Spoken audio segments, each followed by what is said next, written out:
Okay, calling to order the Wednesday, September 8th, 2021 meeting of the Gig Harbor Arts Commission. Our first order of business is a roll call. Charlie Glock Jackson, Chair. I'll call your names and you say here. Dan Bosich. Here. Lynn Stevenson. Here. Samantha Kelly. Here.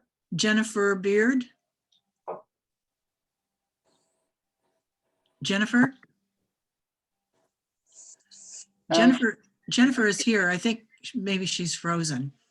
I'll say here on her behalf. Linda Sutherland. Here.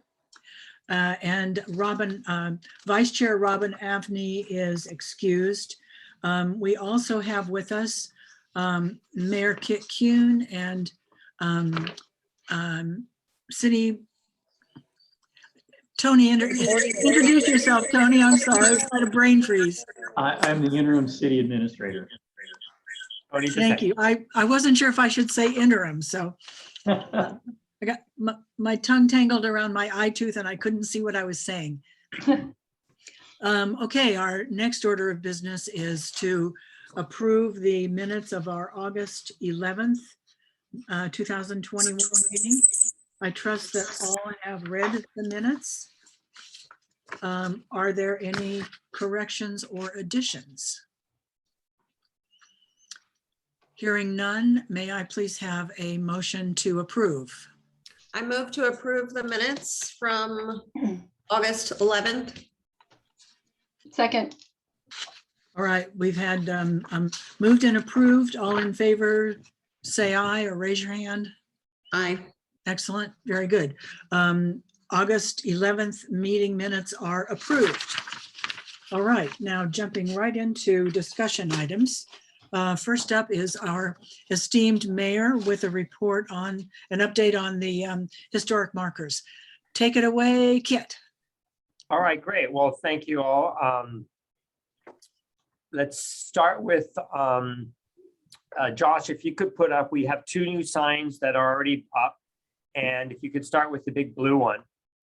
These are, the big blue one is, that's an updated sign. So we had a sign there that said Austin Estuary. And so we've changed it to Austin Park at Tualacut Estuary, place where game exists, ancestral homelands of the Squababish, Swiftwater people, band of the Puyallup tribe. So this is about a 5-foot long sign. That's our standard sign for our city. And it's very nice. It was just put up late last week. And I'm excited. We're gonna need a permitting because it was where the original sign was. We did change the plaque right below it. The brass colored plaque used to say Austin Estuary. And to keep things simple, we just ground it down and engraved a new strip over it to say Austin Park. Again, I'm very watchful of the city's money, tried to do it as easily as possible. And now there is a plaque, there is a little 4-inch plaque that's on the back of this sign. And it was a sign that basically we got a little bit of a grant money when we made this park. And so it signified, I don't have a picture right now what it says, but it was a plaque that was in the park where the voice box is, and we didn't want to just take it away. So it basically was just, probably have a picture of it, but it was basically a little plaque that basically we wanted to put back in the park. So it's just at the back of this. I will find out actually what it says and read it to you. But anyway, you can go there and see what it says. It's still there. Go ahead and show the next slide, Josh. Okay, this is the voice box. And the actual picture that we saw from the distributor had a green stand. I believe the stand was very expensive. So we've actually done we actually have Public Works paint a pipe, but this is in concrete. And we didn't have to do any type of dig. This is actually where that other little 4-inch sign was on a post. and it was on a wooden post. Just this little 4-inch sign was on this whole wooden post. We actually pulled the post out of the ground. It was not concreted in. And then we stuck this pipe in that existing hole and concreted the pipe in. So again, we didn't need to permit because there was already a sign there.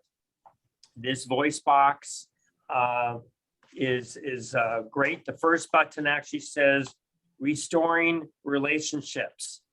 I would like to say that thanks to Lynn Stevenson, she did the graphic work on the salmon, as you can see on this, and she worked with the tribe.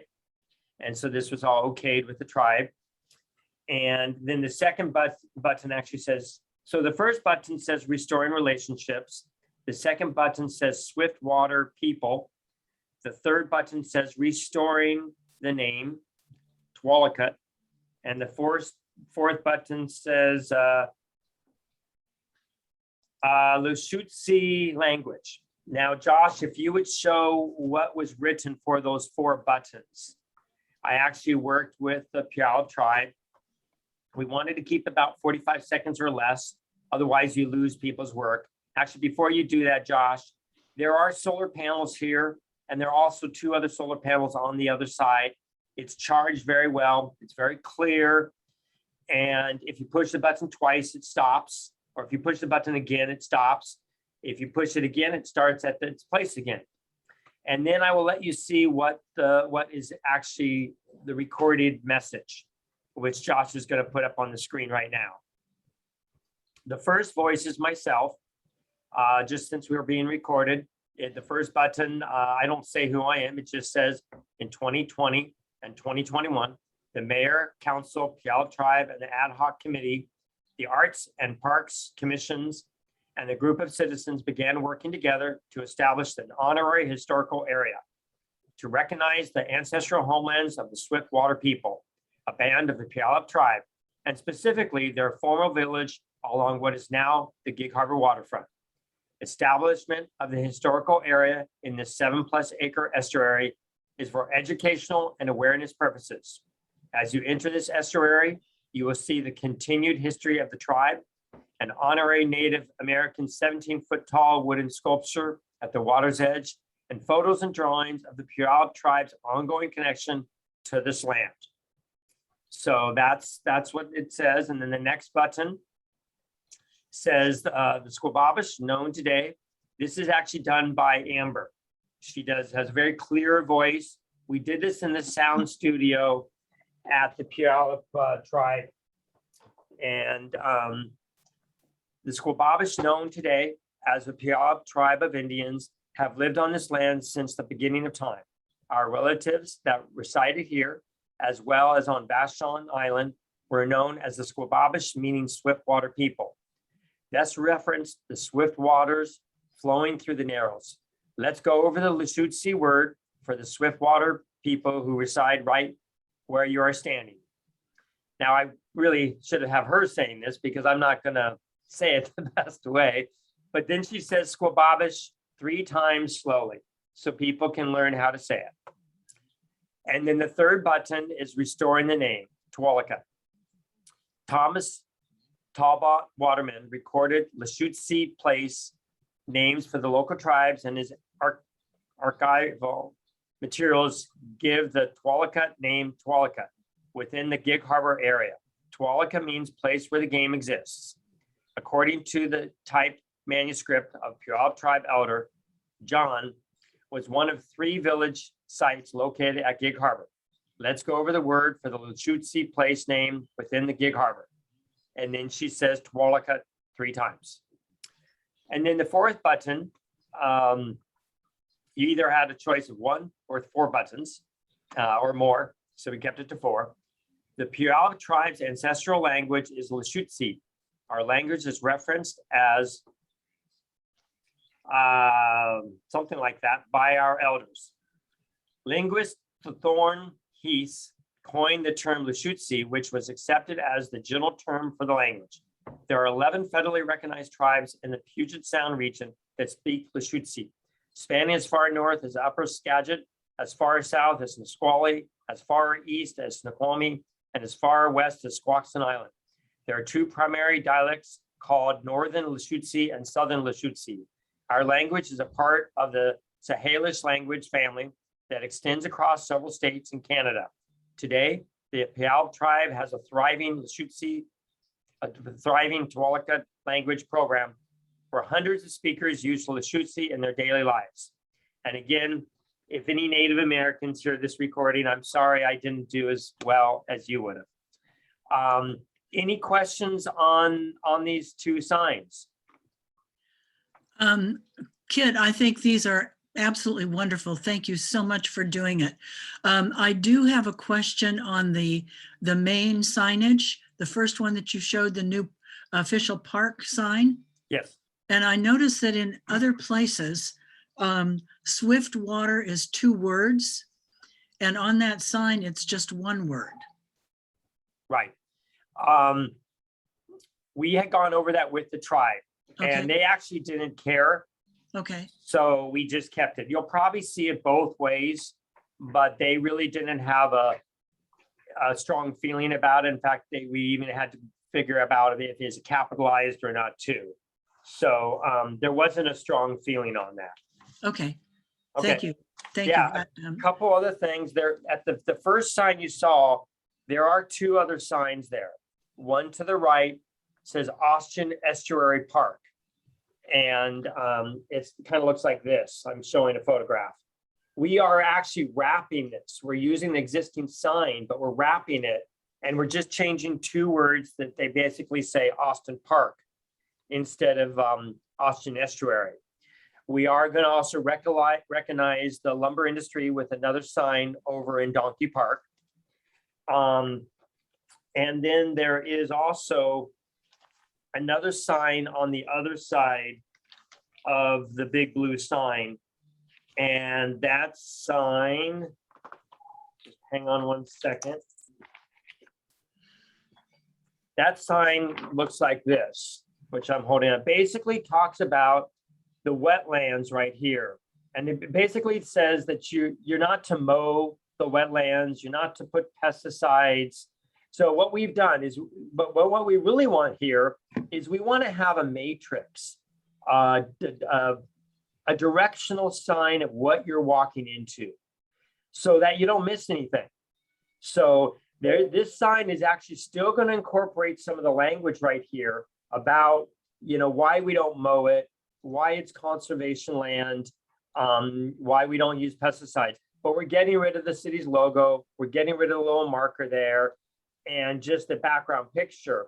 So we're actually going to make it so when you walk in, you're actually going to know, here's the voice box, here's the metal panels, here's the honorary sculpture, and really what you're walking into. And we're going to have another one of these signs when you walk from Donkey Park under the daylighted path.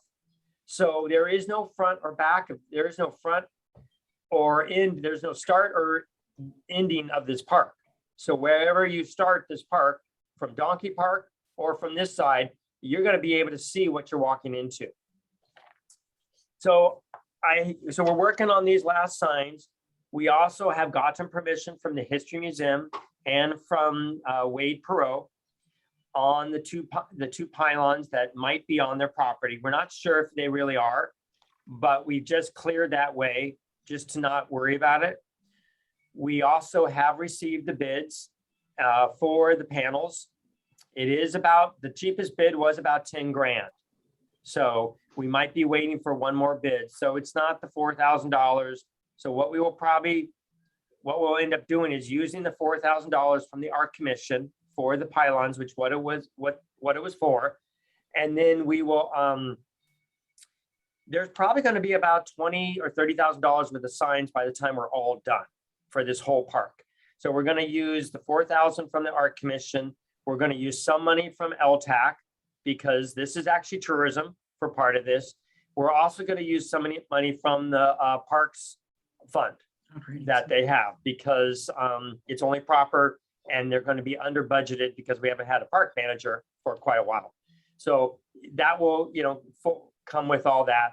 We're finalizing a lot of the panels, the metal panels, but just so everyone knows, we do have the 1/4 inch that everyone was wanting. In fact, one company did not provide a quote in a 1/4 inch. They provided it in an 1/8 of an inch. So I asked them Friday for a new quote for an 1/4 of an inch. So though we will be going with a 1/4 inch, I'm a little concerned about the weight. The person that provided the bid for the 1/8 of an inch said, just so you know, these are heavy and you're doubling the weight now to go to a 1/4 inch. So even though we want to make it so you don't see the screws, because we're trying to mount this just from the back as our commission, the last thing we want is someone to be able to pull this off or have it fall down. So we will do what we need to make sure that these stay. We also are getting stainless steel. We're getting the black paint for the recessed wording. Now, someone's going to take a car key, and just house key, and they're just going to mark it up and down, and they're going to damage it. But that's going to happen of vandalism.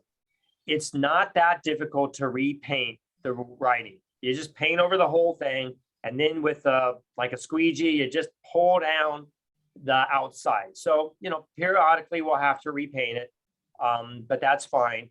We are looking at 40-inch panels. We're not breaking them up to 220s. So I did call Lynn last week and just reassured her that, and I'm sorry I didn't call you Samantha too, but we just reassured that we have followed through with the criteria that you wanted. Good. One question I want you to know, because someone asked me this, those pylons are not straight. Those pylons are sitting at an angle on the ground. And I think the last thing we want to do is get bulldozers out there and start picking them up and trying to make them perfect. So I don't suggest having the panels crooked to be centered on the pylons. I suggest having the panels straight, even if the pylon's at an angle. So, open to discussion. I think the one in the middle of the park is the worst, which is the one you notice. But the pine, you have to realize these were underground for 40 or 50 years. So if I don't think you want to have the panel at an angle with centered on the pylon. It's going to look funny from afar.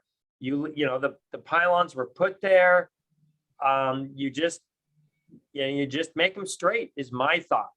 But I'm going to open it up to Charlie on this one, and then I'll return for a few more comments. Okay, well, I'll start. I think I absolutely agree with you that it would be foolhardy to try and straighten up those pylons. It's already, 5 times more than we had anticipated to even make this happen. I still think we should consider 1/8 inch stainless steel. I know how heavy those are. My husband works in stainless steel, and there's a big difference between 1/4 inch and 1/8 inch. And the 1/8 inch is not that much. The 1/4 inch is not any more damage resistant than 1/8 inch, but that's just my 2 cents worth. I guess I agree with putting the plaques straight on the pylons. I'm not sure that it would be all that detrimental to have to kind of crane your head to look at them, but it kind of makes it more charming and organic. But I'll go with whatever the majority decides. Any other comments? Lynn? Oh boy. Yeah, another curveball here. I feel like, and Charlie, you said organic. I'm afraid, Mayor, if we align the signs visually kind of correct, but they're off kilter with the framework of that pylon, it's going to be really weird. The thing is, you have to realize we're putting something that we're wanting perfect on something that's not perfect. It's they're, the pylons, some of them are even broken. Even the tops of them are not the same. So.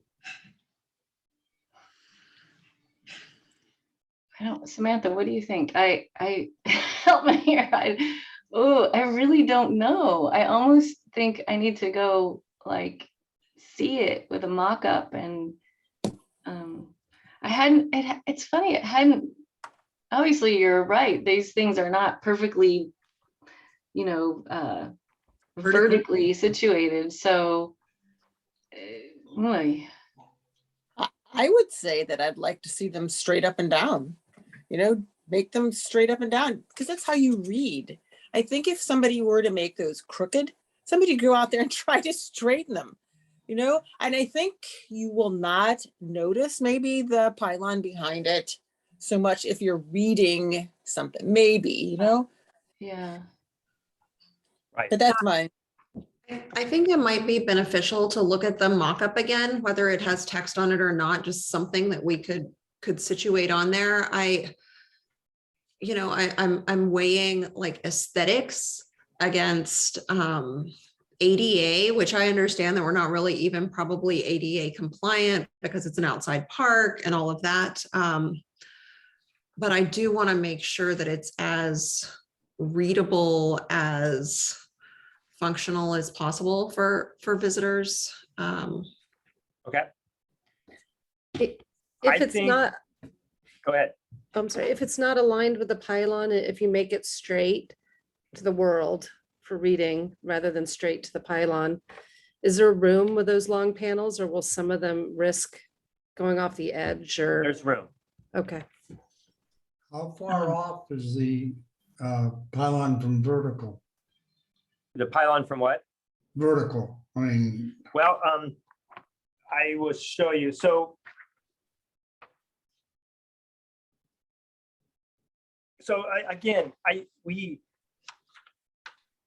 artists are, I'm an artist, but there's a lot to be said with this. Is it perfect or is it abstract? So it's really in the eyes of the beholder. The last thing I think we want to do is have everyone go down there and you look at them and they're all like this. They're all tilting their head. That's, I can just see.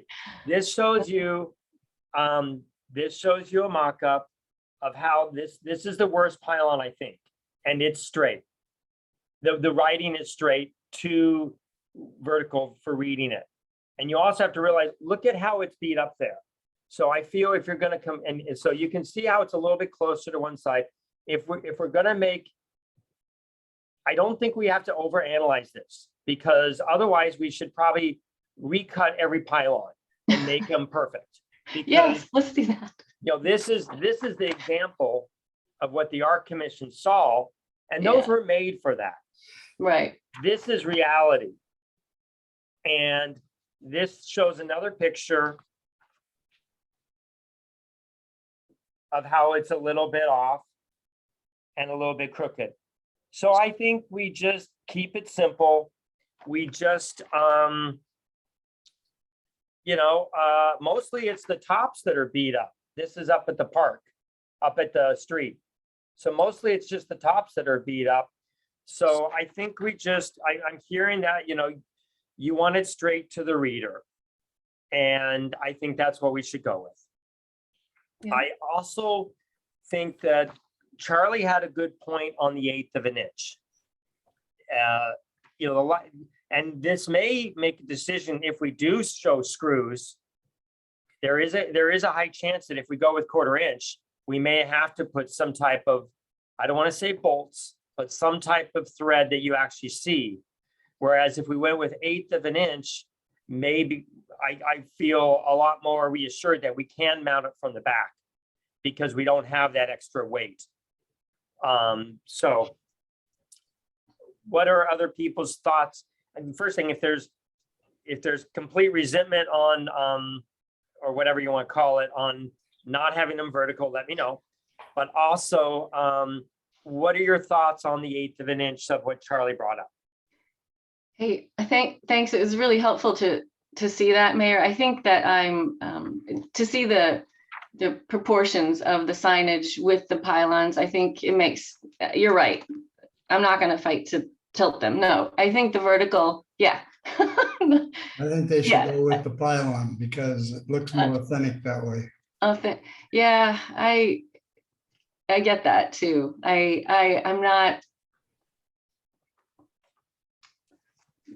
The vertical alignment, the visual vertical, I think is fine with me. As far as the 1/8 inch versus a 1/4 inch, gosh, I'd love to see it. Also, something we didn't mention is when I think about what are these edges? You know, are these edges going to be smoothed out, right? We don't have any hard edges on this cut metal, right? They should be rounded and ground down. Rounded, yeah. Okay.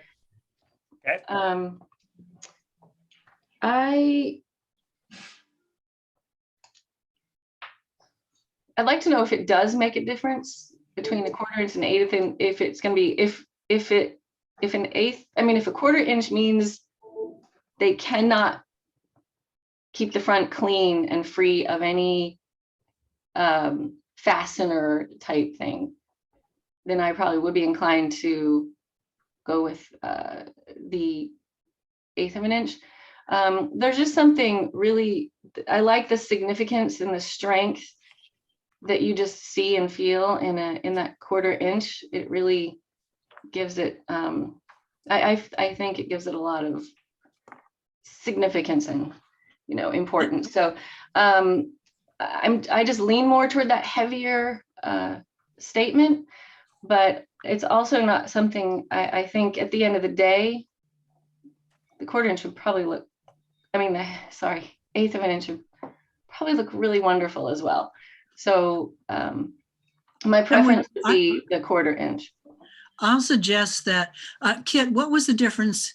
You mentioned that you did get one bid that was 1/8 inch. How did it compare with the 1/4 inch? My guess is that it's significantly lower. $2,000 more for 1/4. Per thing. No, total. Oh, total. Oh, that's 2,000. Yeah, so not as much as I thought. I okay. do, even though I want to hear from everyone else, I think they're mostly going to say, well, I don't, Lynn's comments of, okay, if we can do a 1/4, I like that. If a 1/4 ends up having to be shown that it's mounted from the outside, then I'm leaning towards the 1/8. I can ask those questions, is what I'm telling you. So I'd like to hear other people's thoughts kind of on that, if they agree or disagree. 1/8 inch stainless steel is not going to be flexible. If you're concerned about, the possibility of flexibility of 1/8 versus 1/4 of an inch. You're not going to be able to just, bend it, flex it like you would aluminum. I think that's maybe one of the things I'd be afraid of is someone took a baseball bat to it, someone took a sledgehammer to it. Is it going to dent, Not going to dent either of them. Yeah. But I think there's easier vandalized things that they'll do. They'll cut the voice box out and take it Yeah. away. Yeah, great. So, There are a lot more targets in that park for vandalism than these signs, these pylon signs. Jen, what are your thoughts? Okay, me, yeah. I don't know, 1/8 inch is fine, it's gonna be strong. How are the bolts gonna be mounted? Are they gonna be expansion bolts in there, or are they gonna be epoxy? I believe it's going to be, I haven't talked, I think Public Works is going to bolt bolts into the concrete, and then they're going to epoxy the bolts to the signs is my guess, but I haven't got together with Public Works to go over that yet. Okay. They could also, they'll want to use stainless steel bolts, whatever they do, Right. because mild steel will rust. And that's going to get a lot of weather. They could also, it's going to be a little more expensive, but they can weld the tops of the stainless, they can weld the bolts to the back of the stainless steel panel. Okay. That's know, true. as long as it's stainless steel to stainless steel.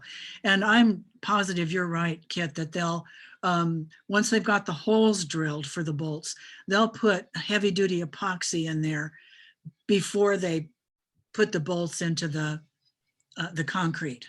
Right.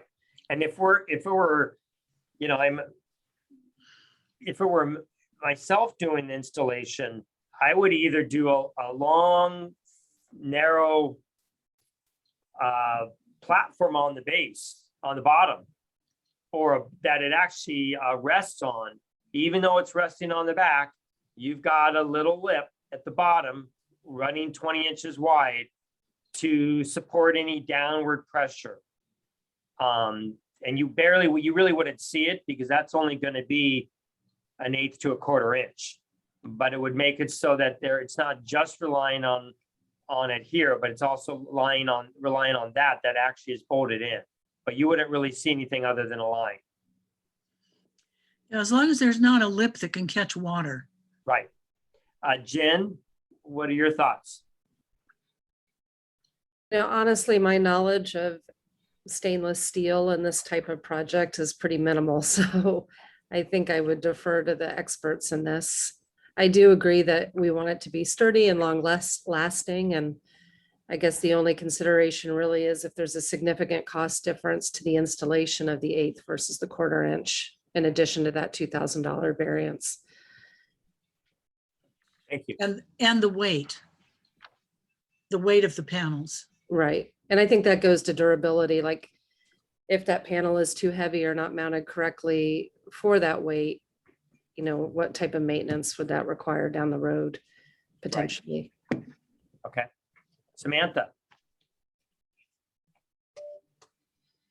Thanks. I don't really have anything to add. This all sounds good. I do think the point we made earlier, I just want to make sure if somebody's touching it or trying to grab it or presumably not trying to pull it off of there, that there's no like sharp edges on the that somebody can get cut with. We don't want any liability issues from these these panels. You probably wouldn't pry it off. They'd use a pry bar. Right. Okay. Well, Linda.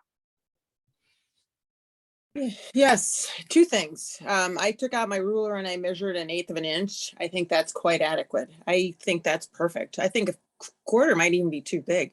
But the thing about the lip, I'm thinking about that. I think that's a no for me.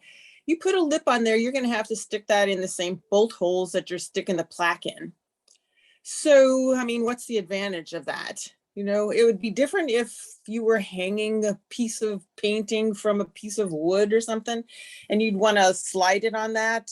But there's no added benefit of a sill, perhaps. And I think there would only be, like you say, water and what have you. So, you know, thinking like an engineer, I'd say no to the sill, 1/8 inch, fine.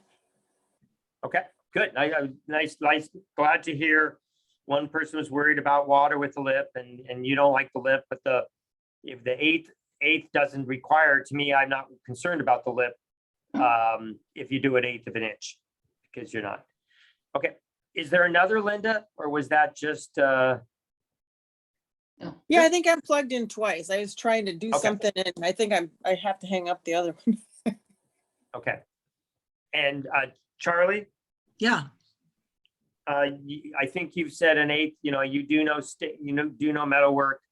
So just one more time to hear your thoughts. yes, 1/8 of an inch is fine with me. And in fact, that would be my preference, Yeah. actually, with rounded, ground down rounded edges all around, all edges rounded and ground smooth, no sharp edges.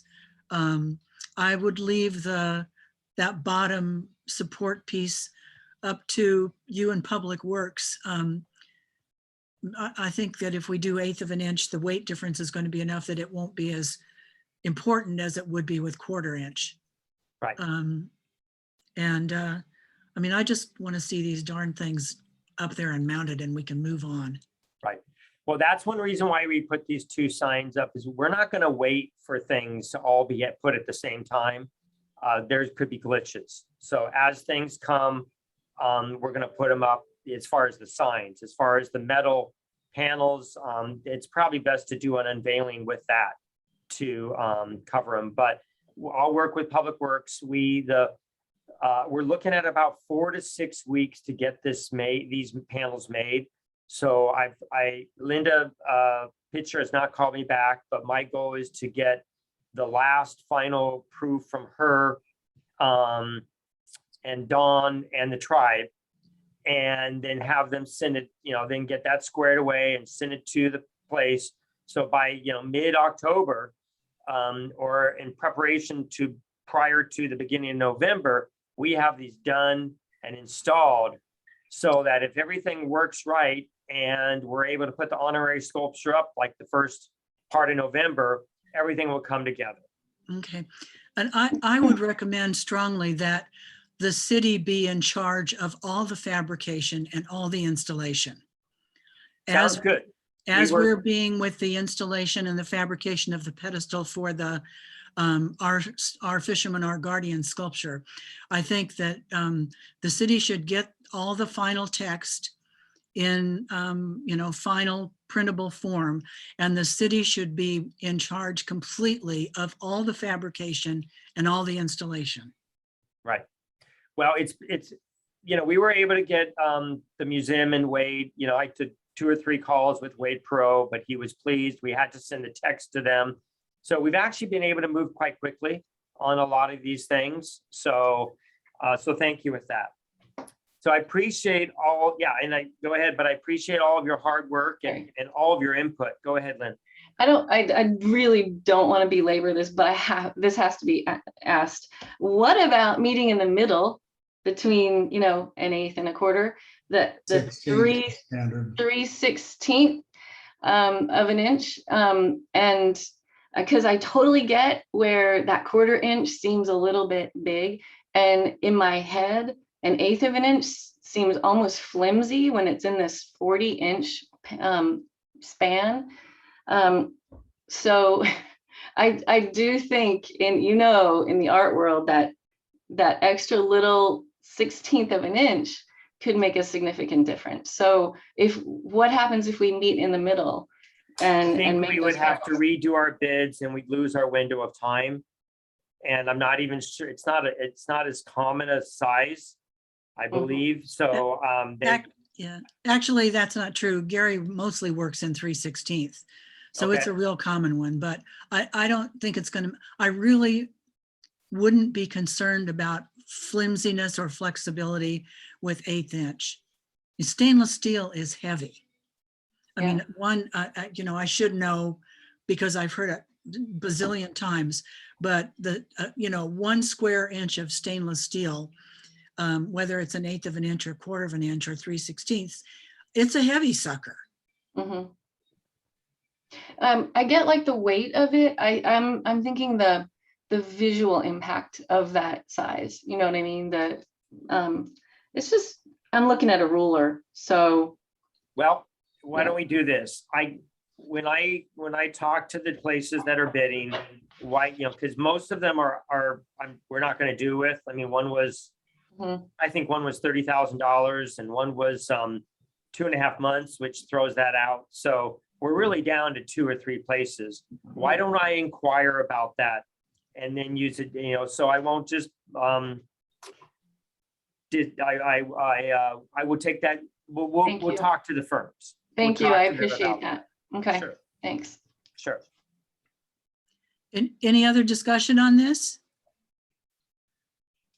Thank you, Lynn and Samantha, for shepherding this through, and thank you, 1,000 bows to you, Mayor Kuhn, for your good leadership and hand carrying it for us.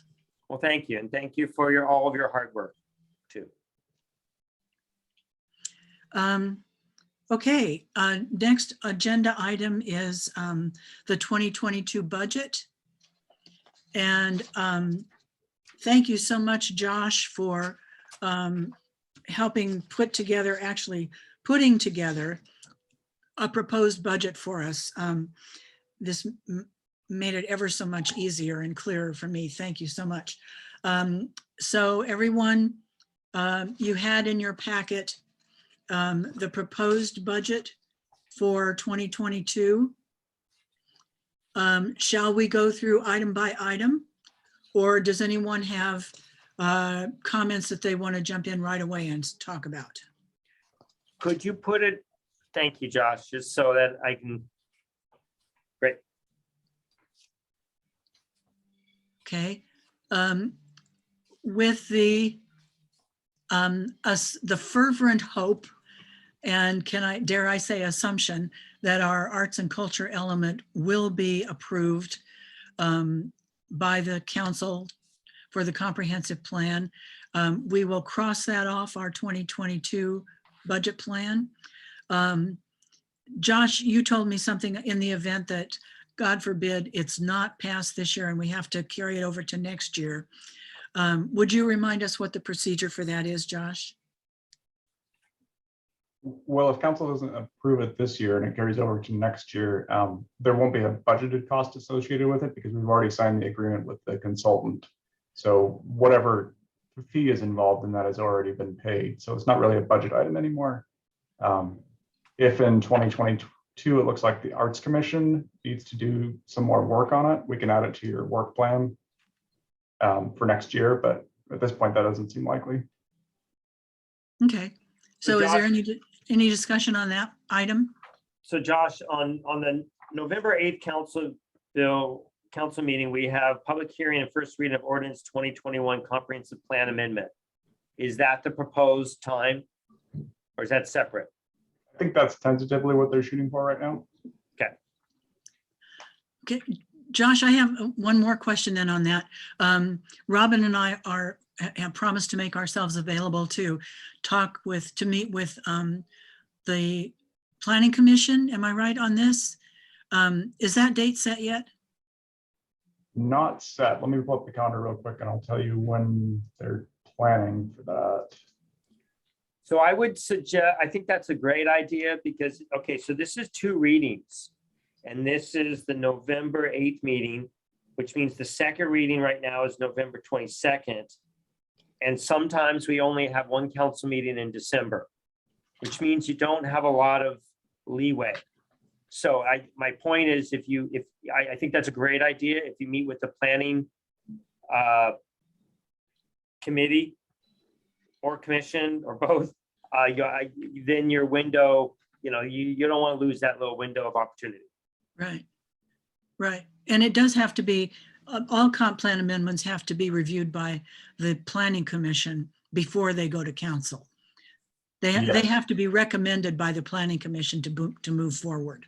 Yeah, Planning Commission is the hearing body for those amendments. And it looks like they are planning to do that on October 21st, but that's a very rough schedule. It could be earlier than that or later. I'm not sure at this point. Okay, So Josh, would you put that, we have on our calendar, oh yeah, comp plan arts. So it is already on that. Good job, Josh. on the October 21st? Yep, it's Okay. already, we just read our upcoming meetings yesterday. So 5 p.m. Planning Commission. We've got the comp plan arts / land use / housing.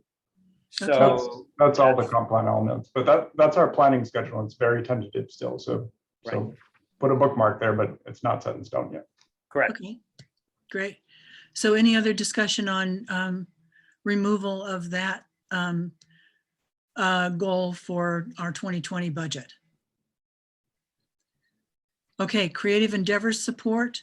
We're wanting to continue. Josh, do you think we should look at this and the money page simultaneously? This is really just a general, it's almost your work plan.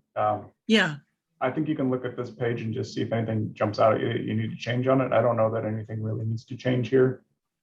I'm just thinking it might be helpful for everyone to see the actual money spending figures that part. we're proposing. Yeah, so I can scroll down to that. It's the next page, I think.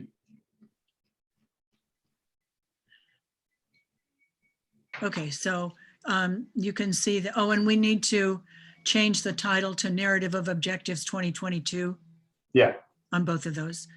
So creative endeavor support, I'm assuming that we all want this program to go forward. It's been so very successful, and I'll make a little report on things that are going on right now with Creative Endeavor grants later in the meeting. But and because we're being able to delete some things that were on this year's budgeted work plan, I'm recommending that we up the Creative Endeavors grant support to $30,000 this year. And Mayor Kuhn, I hope you'll support that with us. You'll see as we move forward that we've eliminated about $10,000 from this year's budget that could be, I think, very well placed by putting it with Creative Endeavor grants. Okay, did you do any last year? Yes. Okay, so maybe when you, I think somehow with council, if you show some of what you did, Right. that might help sell it. I'm supportive of it, but if you show what they did, including to myself, then it's great to have that. Right. If you read my email from a couple days ago, when I gave a link to our new Gig Harbor Now paper website, Yes. I put a link to a project, a Creative Endeavor grant project that's going on right now in the Donkey Creek walkway, the poetry walk. But I will remind, I'll do a summary of all the good things that the grant program has supported this year. Okay, and in the past years, you actually presented your budget at a council meeting. Are you Right. planning on doing that again with a Zoom? Absolutely. If we are Yes. able to get on the agenda, Yep. Robin and I will definitely be there to answer any questions, present it, whatever. Okay, so coordinate that with Josh so that you're gonna sometime in October to have that done. Yeah, it sounds like we're on the agenda for the November 8th council meeting from what Josh said a few minutes ago. And I don't know exactly what you're doing with 2 and 3, but you don't get much for $250. So if you do much with 2 and 3, you probably should up it. Okay, well, the arts and culture planning, this is actually Robin's, Vice Chair Avni's project as a member of the State Arts Commission. She has access to a number of cultural programs and arts programs that are offered through the Washington State Arts Commission. And it would, it's not going to cost very much at all. This would probably be for like this one and the workshops, you know, cookies and Okay, coffee for Okay. people that were attending it. Assuming, of course, that we can do them in person. perfect. So any questions on the arts, number 2, arts and culture planning? I think we mentioned this last time, that it kind of sounds like that could go into number 3 under workshops and presentations, because essentially it is a presentation, right? It's just one of the top, more specific topic of one of those presentations. You know, I'm sorry, I can't really answer that. Robin is so much more tuned into that than I am. I think without her being present, I think my inclination would be to leave it separate. I could speak more authoritatively to the workshops than I can to number 2. Okay. Any other discussion? I'm Okay, just go clear ahead. what it is. You know, why is culture planning on the, I guess, like the agenda or whatever, that you would be talking about it all the time? What is it that I don't know. I don't understand it, I guess. Again, It's like, I guess like Lynn says, the presentations, I just don't understand it. If I knew what was involved with it, maybe I could understand it, but I don't know what it's even there, what it's there. I don't know. well, again, unfortunately, I don't have the kind of information on that that Robin does. And without her to be here, I'm afraid I can't answer your questions. Mhm. Charlie, So- would it make more sense if that, because what that Washington State program is, if I'm correct, is we're talking about creating a creative district, like designating a district in Gig Harbor. That's one of them, yes. That's one of the things under number 2. Yeah. Okay. And that one and other programs are like there are grants through the State Arts Commission for, I'm not sure if this is the right language, but arts and culture projects, like putting money into creating a space for arts and cultural events. So there are a number of state-sponsored programs through the State Arts Commission that Gig Harbor could probably qualify for once we know what those are and if we have activities that could benefit from them. Oh, hey, I know. Would it make more sense if the title of the number 2 was something more specific to the Washington State Arts Commission, like Sure. a Sure. Washington State, collaboration or well, it's not really collaborating, but you know what I mean? If maybe the headline is a little too vague, because what we're talking about is knowing more about Washington State Arts Commission offerings and programs and tapping into what they can offer to us. Okay, why don't we just say, because the sort of the unofficial name for the Washington State Arts Commission is ArtsWA. So why don't we say Gig Harbor Arts and Culture Planning through ArtsWA or something like that. See, then you're almost like saying you're bringing in Washington State's agenda and money into ours. You don't even, I don't think you want that on there. And I don't think you want to make it specific. So it's not specific, it's very vague.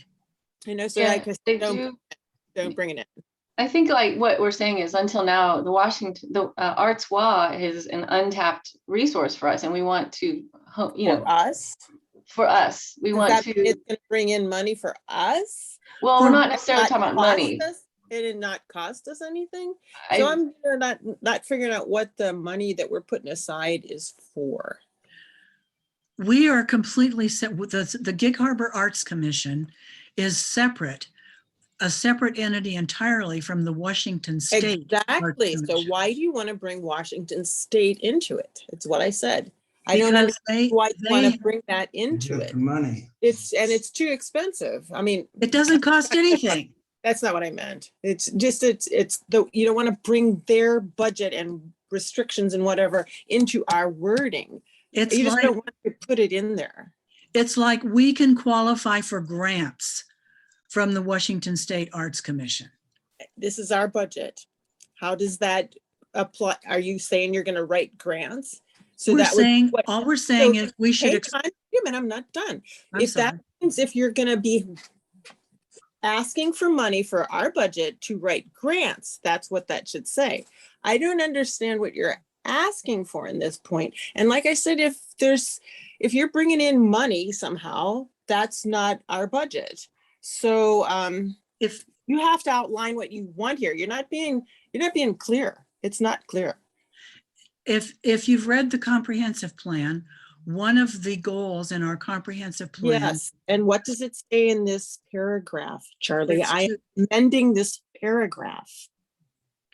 If I may, just for clarity, I actually think we should combine both of these because Charlie, what I hear you say over and over again, which actually isn't anywhere in this language, is that this $250 for both number 2 and number 3 is for snacks.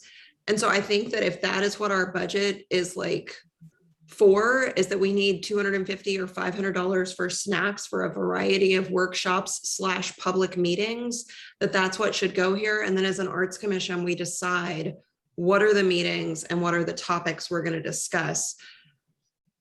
If there is a work plan item that is not money related, that means we need to connect with the ArtsWA. Also, ArtsWA isn't managing whatever would become a Gig Harbor city tax. So again, I think if it's for snacks, we need to be real clear. We want $500 for snacks for public meetings and workshops to be determined based on public need. Thank you for your clarification. That is much appreciated. Exactly. So is the consensus that we want to combine 2 and 3? That's my recommendation. Okay, without input, more specific input from Commissioner Ovni, I'm hesitant to do that, but for the sake of moving forward on this meeting, I will make that recommendation, but I'll make it subject to further clarification from Vice Chair Ovni on differentiation between those. And I would also specify what the 250 is for, because every time we have a budget meeting, somebody in this group asks, what is that 250 actually for? Which means that the city council is going to be asking that as well. So if it's for snacks, it's for snacks. If it's for AV, it's for AV. Because it looks weird that we would be maybe giving 250 to the state, which is not what we're suggesting. So just clarify what that money actually goes to. I think that makes sense too, because I didn't think it was snacks. I thought it was to pay other people that were running the programs. Yeah, So, I said snacks sort of facetiously. I know that the 250 for workshops and presentations is basically for, cookies and coffee. Or if we need an honorarium for a speaker, but whatever it is, we need to specify what that budget allocation would pay for. Very true. My understanding is that the city can't pay an honorarium for a speaker, so, but that may have changed. Okay, that was my question too, Charlie, before combining those. If we had to pay speaker fees for the workshops and presentations, then we might want 2 separate line items, one for snacks and one for compensating our speakers or educators.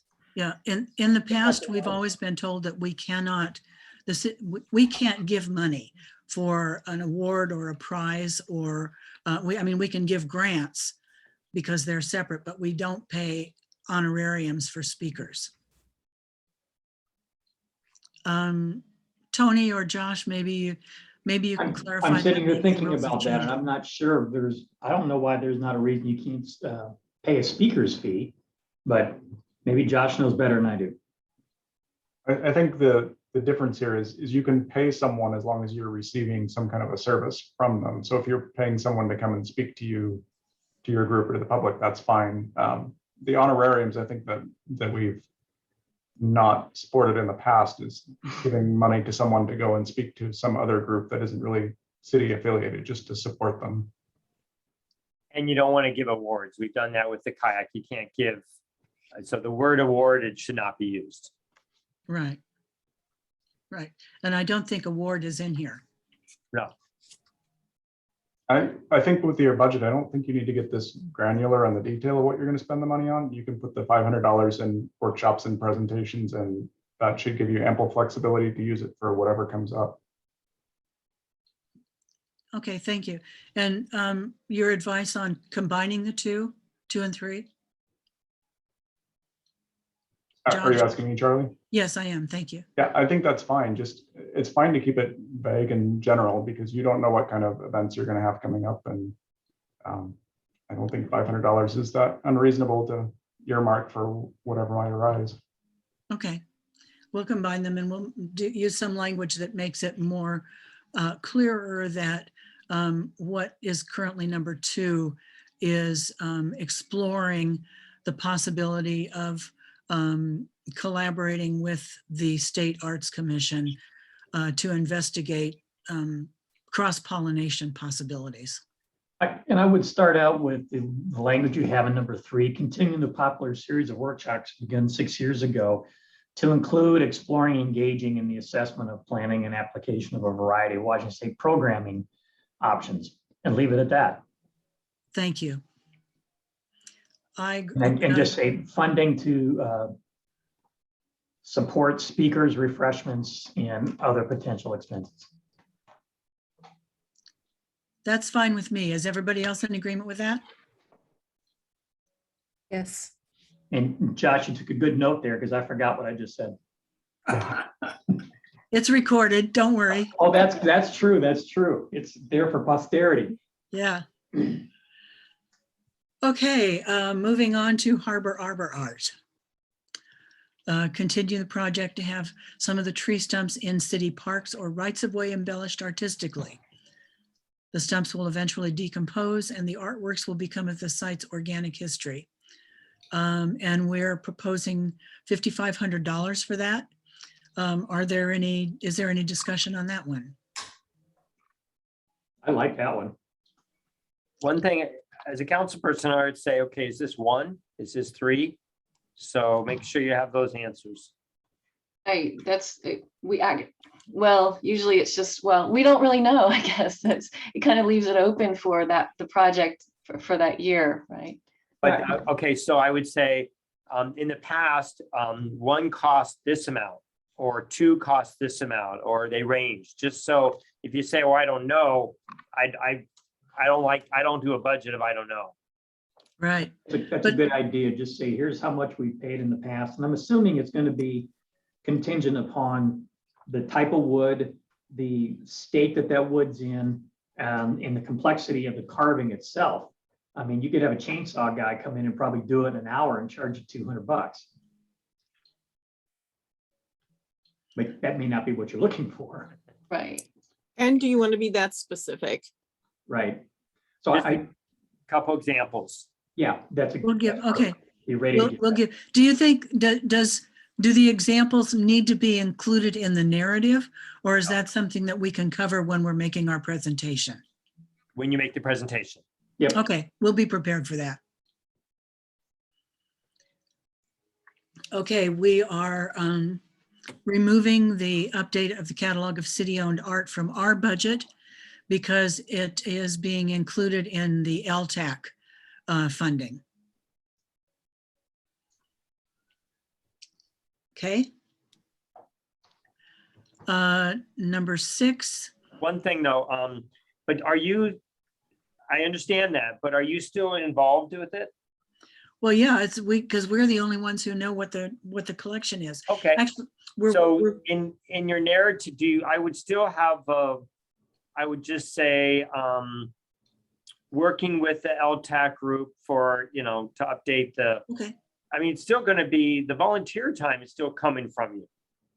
So I think that's important to kind of show in your narrative, your objectives.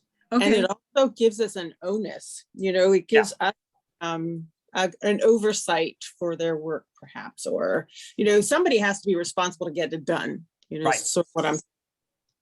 You want So to show that, these are the things that we're working on. So yeah, even if it's a dollar amount coming out of someone else, Right. it's still kind of under your watch. It's more like a work plan item than a budget item. Correct. And I was going to say that it's listed under your narrative of goals that you're going to work on this. This is the spot where you're actually saying, here's how much money we want to spend on this thing. And if the money isn't going to be spent out of this process, but out of LTAC, does this belong here or not? And I'm kind of looking at the mayor and at Josh, because you know the budget process here better than I do. Yeah, I think this budget objective that we're going through right now needs to be focused on things that have an actual dollar amount to them, because we have to report to council quarterly on these. So we need to be able to show council, this is how much money we budgeted, this is how much money we've spent. And when we have just items that are just work plans, it's really hard for us to quantify that. So in this particular item, it's going to be an Ltax budget. So LTAC can report quarterly on how much they've spent on that. It doesn't really fit quite here with the Arts Commission. It'll be part of your work plan, and we'll go to council with your work plan in January for approval. But I would recommend leaving it off of this page. Right, but the other sheet it was on that they had, correct? Yes, Perfect. it's on the goals. So just leave it at that. Yep. Can I ask a clarifying question? When it says included in the LTAC proposal, does that mean it's an LTAX budget, or does that mean that we as the Arts Commission need to submit a grant request from LTAC? Yeah, LTAC has a page or several pages that are just like the one we're going over right now, and it's listed almost verbatim the same way on LTAX as it is on here. Okay, so we don't need to submit an application. No. Okay, thank you. Thanks, Josh. So, okay, number 6. Let's see, update the Arts Commission page. This in the past has had a budget expenditure attached to it. As Josh has pointed out, there isn't any expenditure required. It can be added to our work plan, which we'll submit to council early next year, January, and will be done by the city's website staff as needed. So we'll keep it on our work plan, but it does not need to be included in our budget because there are no dollars attached to it. And it's also one of your goals in your narrative of goals. Right.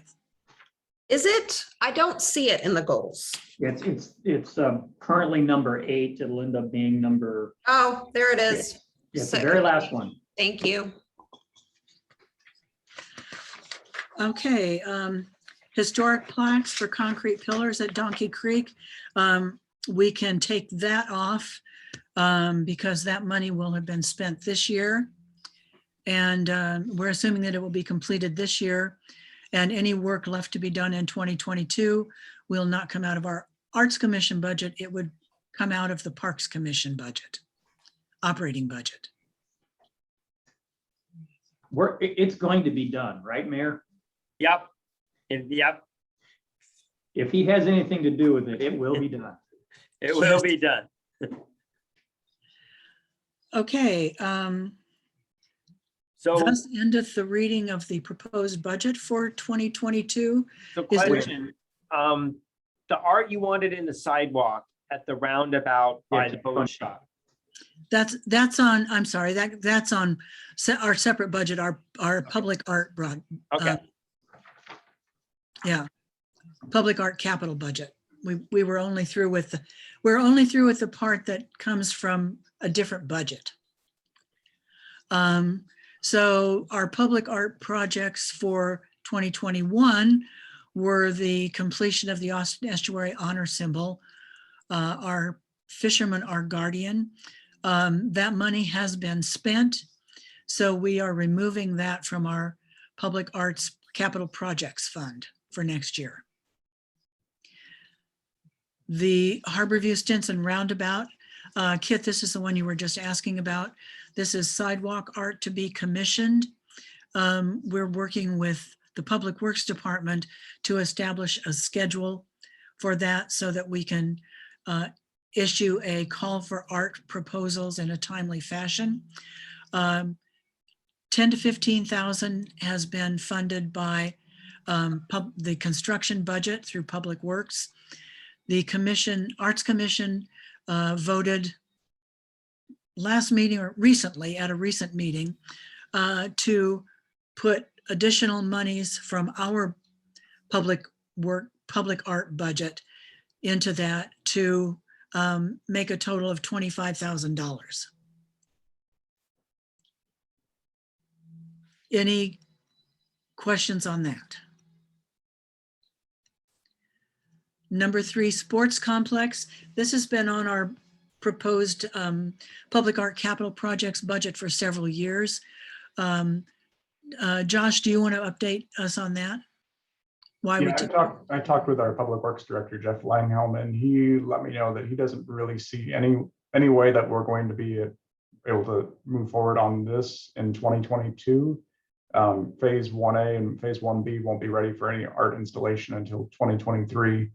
And he didn't even think that we would be at a point where you could even do a call for artists in 2022. So his recommendation is just to put this on hold and bring it back next year. so Josh is right, but this brings up a point that Lynn had mentioned way back. On the original sheet that shows objectives, we are doing permitting for 1B in 2022. And Lynn had mentioned, before you cut all those trees down, leave some snags. And we might be, that might be something to put in our permit. So, and we're planning to permit it in 2022. So in your objectives, not where there's the dollar amounts, say, work with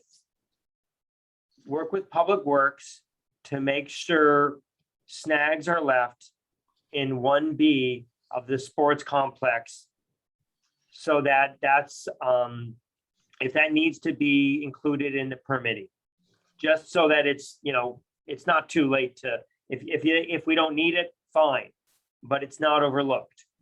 Yeah, and That I would- think too, I wanted to add a little bit to that too. I think that's a really good point, but I think we should add some more money.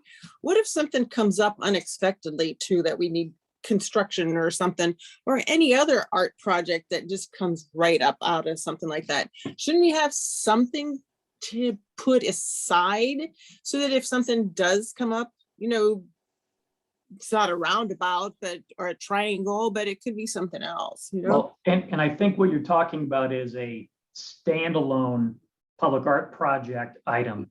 Yes, For Yeah. the sports complex, what I would do is exactly what Kit just described, is in your narrative of goals, add a new goal that we will work with Public Works and the designer of the sports complex 1B to make sure that there's provisions for public art to include identifying snags that would be appropriate for whatever type of art we want to call it. So that way you leave yourself wide open. As the design is being done, you can look at where the opportunities might be for public art. And maybe the carving on the snag would be cool, but there might be another spot in the design as the engineers are doing their work that you say, hey, wait a minute, we could do something here or there that's not a carved snag, but something different.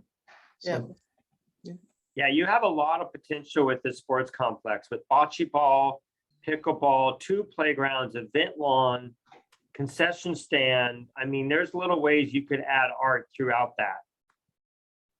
and then just a generic one that would go here under public arts projects could be contingency fund for potential public art capital project to take advantage of opportunities that happen or something along those lines. And I would add like $5,000 or $10,000 to make that work. Josh, do you right offhand know how much we have in our public art capital projects budget right now? It's around $98,000. Yeah, and that's why I think you don't need to put anything in here, because the public arts capital project is kind of a different fund where what we've done is carried over whatever remaining balance from the Arts Commission year to year. So it actually has an ending fund balance, which means when we do our budget, if we don't budget anything, there's a surplus in that fund that's sitting there and available. Got it. So there's no reason to call out a specific amount just for contingencies, because technically the whole balance of that fund is there for a contingency. That makes sense. And I think Charlie, you are right. I think it's about 100,000, but I haven't looked at it in a couple months, and I can't remember where Dave keeps that. I know it's hidden. Yeah. Can I just ask a clarifying question to bounce back to number 2? Are we sure that no expenses would need to happen in 2021? Yes. Because a call isn't going to go out until 2022? Is that, or I mean in 2022, because a call won't go out until 2022 for that? Unfortunately, we're not going to get to the roundabout and the Yep. parking this year. Yeah, Okay, we split that project into 2. The utility part is going on now. And then when that's done, it's going to be buttoned up and they won't start doing the roundabout sidewalks and parking until March of next year. March of 2022? Correct. When the rains stop. So to clarify, our 2022 budget, we don't want to include the art for the sidewalks that are going to begin in March of 2022? You do. Yes. We thought you meant, is it going to happen before 2022? Oh, no, it's just that, okay. Okay, that's fine. So yeah, you do want it into 2022. We all want it to happen this year. 2021, it's not going to. Okay,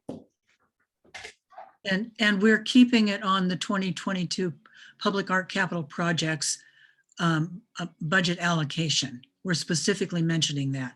The only change we've made is that we are being a little more clear that we are budgeting up to $25,000. Okay, great. And do we need to put that call out in 2021, or do we wait until 2022 to put that call out? I think we wait until early 2022. Okay, I think We that want was to the have a last couple months of recommendation. the park manager under our belt. okay, great. Thank you for clarifying. Josh, did you have something else to say on that one? No, I was just saying that was when Jeff talked to us a Yes. month or two ago. That's what he said. It would be no call for art until 2022. Right. And the Hollycroft Olympic Drive Triangle art to be commissioned. Josh, I'm not sure why you recommended this to come off. Would you remind me? Just there's no dollar associated with it. And Okay. as far as I know from our arts commission meetings, there hasn't been any initiative on this for a few years. I'm not sure if it's a actual objective to be completed next year. I would suggest keeping it in there, because even if you don't get to it, you have new people that come on. Oh, what's this for? Because, I was on the art commission at one time, or the park commission. I can't remember which one, but we were going to do the logo with the flags. We were going to do, I suggested doing 3 big sails like a mobile at Hollycroft. It's actually a very ugly concrete park with restrooms. And if you did a mobile with those 3 sails that turned in the wind, that would be really cool. So yeah, you may not get to it, but first thing, let's say you do come in mid-year and you say, hey, we want to do this. You've got an objective there that shows that it was in your plan. If you don't do it, maybe there's 2023. But I sometimes on this type of item, since you're not putting a dollar amount, it still is, it's a placeholder for something down the road. And maybe you don't put it on this sheet. You put it on the sheet without the dollar amounts, but maybe it's something you get to, but that's my thought. Any discussion on that? That's fine with me to leave it on here just as a placeholder. We're doing that with the sports complex, as I understand it, so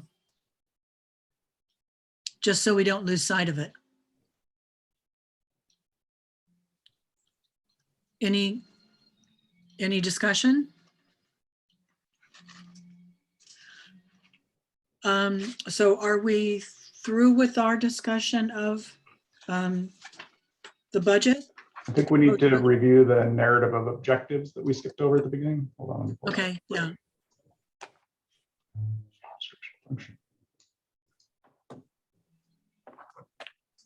Yeah, this is the narrative of goals for the 5-year plan. Right. And here, I guess we're going to combine 2 and 3, as we discussed just a little bit ago. Well, here it'll be 3 and 4. Yeah, 3 and 4. Oh, I'm sorry. Yes, 3 and 4. Yeah. My mind is back at the other one. Arbor Art, I think we've discussed that. Any further discussion on that? We had also discussed aligning these goals with the language in the comp plan. Is that an option? Yeah, we have, I made a decision, executive decision, to wait until we had agreed on these goals. As we as a commission had agreed on our goals and objectives for 2021. And then once we've agreed on them and we know what they are, then we can make sure that those align, or how they align with the comp plan. Great. I think once we have this approved, then we can take that next step. Then I don't have any further comments other than what's already been suggested in this meeting for these goals. And here's the thought, maybe this is where you put the Hollycroft, that you just say, between 2022 and 2027, come up with some colorful sculpture or whatever you want for Hollycroft, because that way it's not trying to get it, it's not saying, well, we didn't get to it this year. It's a placeholder for a 5-year plan or something. Yeah, not so specific to Hollycroft and to a certain specific statue or whatever you just said. I Right. think that's a good idea, and that was one of my suggestions too. We need some kind of a placeholder, like you said, for money to be set aside to do whatever we need to do that comes up or whatever. That needs to be in here, I think. That's what our public art budget is for. There's a separate budget for public art projects. Josh, can you explain that any better? Yeah, I mean, there is a fund for public art. And like I said earlier, I think it's right around $100,000. But how does that come about? How, and like you said, it was like almost invisible. So where can we put that so that we can use it? Yeah, we need to include those line items in this work plan. Yeah, there you go. So there's a description of that budget here. So the capital projects that you do with this fund are supposed to be connected to public or capital projects for other public works items. So it's partly up to the discretion of the Arts Commission how they want to use that money. They can make recommendations to council on capital art projects to do, but it's also partly restricted on what the Public Works Department is actually working on at the time as well. So that's why that fund may kind of sit there from year to year. Yeah, that might. So we have to rely on the public arts. I mean, whatever you just said, the public works.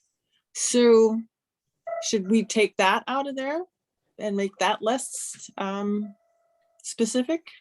Well, this is a fund, so the fund isn't going away. The fund is going to stay there. But it's only for public works, you just said. Well, part of it, so here's an example. Council said at the middle, I can't remember if, council said last year, no more parks projects that require any engineering, because we didn't have enough engineering time for our own existing projects of streets.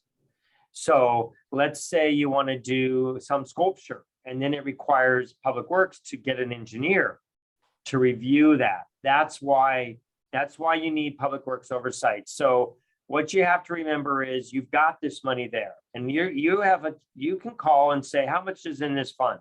So you have a fund there for it, and you can have a whole plan and want to proceed forward on it, and the money is budgeted in that normal fund. You'll just have to get council approval, even though the funds are there, and you may need staff time. That's the thing. You may need some staff time to have the oversight of engineering or planning, permitting, things like that. If that answers your question, that's why I can't just keep taking it out. Yeah, perfect. Thank you. Sure. So the Arts Commission has at our disposal this Public Art Capital Projects Fund, which totals right now about $100,000. And we can, if we find a new project that we think, oh my gosh, this would be a great place for some public art, we have the opportunity to put together a proposal and then go to council and ask for, make our presentation. We want to commission this piece of public art for this location, for this reason. And the money would come from this Capital Art Projects Fund. And it's completely separate from our regular yearly budget. Right. This fund is there kind of in perpetuity. Right. And you want to know about it, you want to remember it, but you don't want to necessarily show the dollar amount, because council might say, wait a minute, Right. all this money you want, you already got $100 grand there. So there it goes. So that's why you want to keep it separate. Right.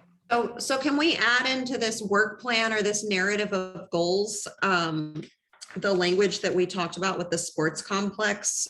So again, we don't forget it, that we want to work with Public Works to make sure that there are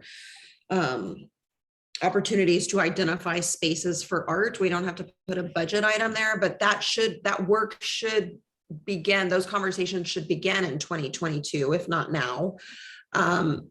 Same with with Stinson. I think that needs to go in our work plan. If we're going to put out a call for art in 2022, then Stinson needs to be on this narrative of goals.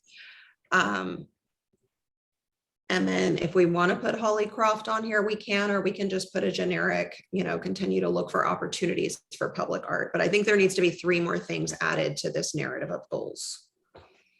I agree with that, and I think we can do that. Okay, great. And between this recording, Josh, you have some language to slap in there that we can look at? Yeah, I think what we should do at this meeting, since we are coming up to our budget deadline, is I think we have pretty good consensus on the changes we want to see to this. What I will do is I will draft those up and work with Tony to make sure we get them the way that they should be. I'll run it by Charlie, and you as a committee right now can basically convey to Charlie the authority to sign off on it with the changes that you've recommended. So we don't have to come back to another Arts Commission meeting and delay the budget. Right, but I think that sounds good. I think maybe Samantha, if you and Charlie send over Josh just a kind of rough idea of what you were looking at, that would be, and then he does it, and then he bounces it back to you. Yeah, Josh, why don't you do what you think is what we've decided on today? Yeah, I'll get that. I don't think we need to be looking over your shoulder while you're doing that. Just give us your best shot and we'll say, yep, that's exactly right. Or let's add this word or whatever. Okay, yep.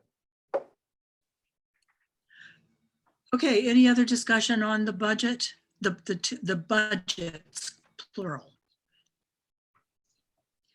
Okay, moving along to Arbor Art Project, Lynn. Lynn? Yeah, hi. There you are. So we have the blessing from the mayor to move forward with the proposed Arbor Art site in Grandview Forest, which by any chance, Josh, do you have that last PDF I sent? HAA proposed site number 3. Let me see.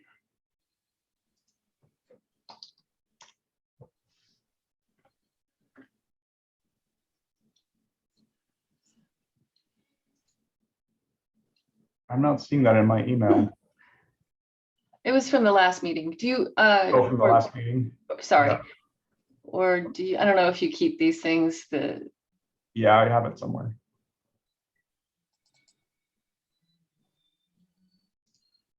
Here we go.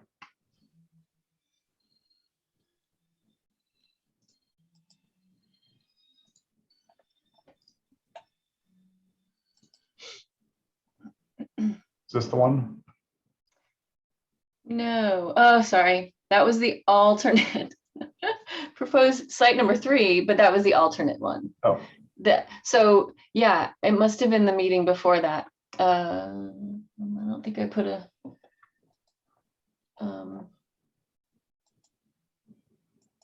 date on that one. This was the horizontal one, the one that's on the ground, right? In Grandview? No. Okay.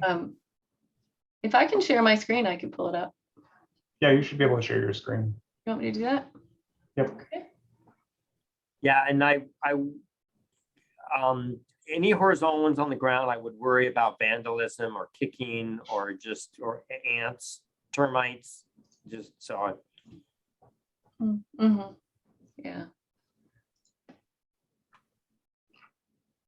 Okay. Are you guys seeing that okay? Mhm. Yep. So yeah, that's right by the water, by the drinking fountain for the pets. It is right there. Can you? It's a little fountain for the dogs. Here is the first site, and then right there down the path would be site number 3. Great. The budget is $5,500 Right. because Well, is it 55 this year, or are we going to do this year, Lynn? Are we going to put out? oh, A call right now? That's the next question. I mean, ideally was hoping to get this done before the end of the year. It's a little late, but we've done it in the past, but I know there's some concerns about staff time with Josh and everything. So, you know, that's a question for Josh. What are we looking at for getting a call out? I have never done this process, so I'm not sure how long it takes. I'd have to go Is through that- Molly's records and see what she did. And is that money still available to us for 2021? Yes. Yeah, it's still there. Until when? I know that once things aren't spent, they start getting put back in. I know how budgets work. What's our deadline on this? It's the end of the year. Yeah, just the end of the year. We just need to have the invoice by December 31st. So when our artist was carving this first site here, it was, I believe it was October, and he was in the pouring rain. It was cold and it was dumping rain. Not ideal. So the sooner we can get this out, the better. Well, we would have to put out a call for art at our next meeting Mhm. in October, and then can he get it done by December? What is needed to get a call for art out? I mean, we have a template from 2020, right? Can we just Mhm. put that back out anew? I mean, do Yeah, we and can we- wait another month? Can we say right now that we approve putting it out so that whenever it is ready, it can go out? Lynn, how do you feel about just updating the previous call? Yeah, that's great. That's something that Molly did. So I'm all for it. The success of a program like this is in the marketing of it. And that's where I think we're having trouble reaching out to, you know, a nice large pool of artists that could be interested. So the key is communication, you know, getting the word out. And Molly did that, you know, Charlie, you did that. We all tell our friends, tell the Peninsula Art League. Oh, well, how else was that communicated, Charlie? Don't you have a list of We sent it out to the Tacoma listserv. Tacoma list? Tacoma listserv and Peninsula Art League, and any other art leagues that any of us are familiar with. And I mean, it's kind of a joint effort. It's the Market City's marketing director sends out a call for art, puts it on the website and the Facebook page, and then each of us commissioners shares the call with groups or individuals that we know that might be good candidates for this project. Is there anything on the Washington State Arts Commission page for posting these types of things to broaden our scope? Not sure about that. I know there is on Artist Trust. And that's one that I usually send to. Okay. But that's a good question for Robin.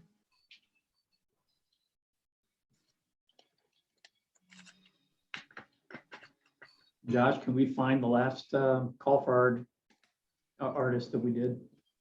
Yeah, I'm looking through Molly's records here. It looks like there's an application, artist application.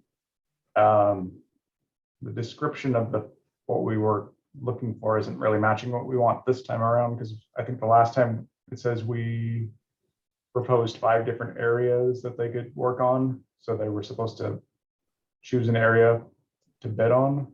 The last site, Josh, had 5 snags. So the whole site was a collection of 5 snags. Okay, so we need to update this one for Mhm. for the snag and the stump there. Right. In fact, if you go back to the call for art from 2019, Yeah. it would be a little more accurate description, since this is much more similar site. Yeah, I don't think I have that here. Okay. I have the application, but I don't have the call for artist notice. So we'd have to recreate that, which I think I can do. Okay.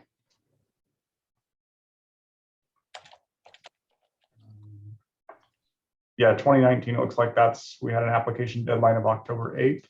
Hmm. Project completion deadline of December 31st. So if that timeline worked that year, we could try to do that again this year. Okay, and today is September 8th.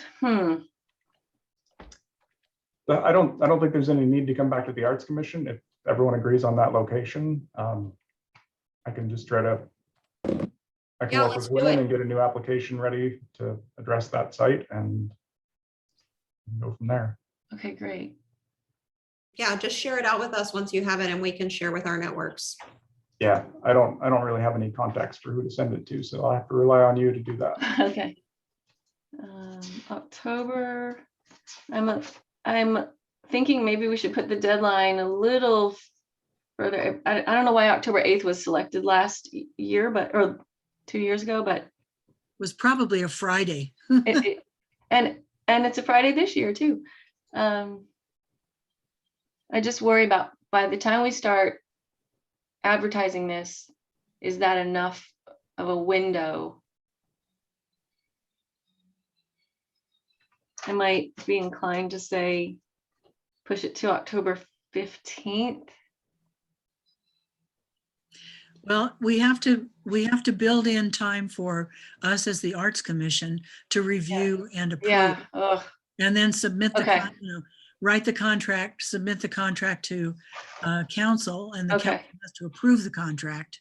yeah. Oh my gosh. I don't think the council needs to approve this one. No, It's in the budget and it's under 10,000, so I think right. Tony Okay. can sign off on this one. We had talked about this when Molly was here, and Okay. it's just at the dollar amount it's out, we can go ahead on it. Okay. Oh, that's Um, great.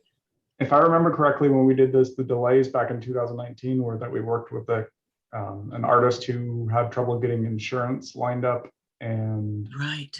there was some other just contractual issues that delayed it Okay. that maybe we won't run into again, or maybe we'll use the same artist again. Right. I think if you use the same artist, you can expedite this pretty easily. But we So I would- still have to put out a call. Hmm. We can't just go to that artist and say, here, we got another project for you. Well, in both Okay. cases, yeah, he was the only artist that applied. So Well, that's the it- thing.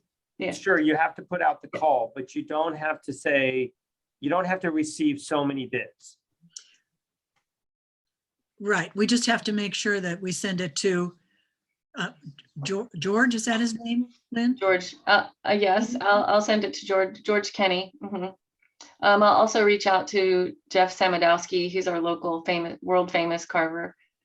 And I have another contact somewhere. Then Charlie, you said you'd share with the Tacoma Arts Listserv. I can share with the Seattle Arts Listserv as well. That'd be great. Perfect. Excellent. Does anyone else have access to Artist Trust? Somebody else could do that if you know how to do it. I'm willing to learn, but I've never done that. Robin might have a good in with them. Just go to the Artist Trust website and scroll down to calls for art and post it. Or I think it's called opportunities.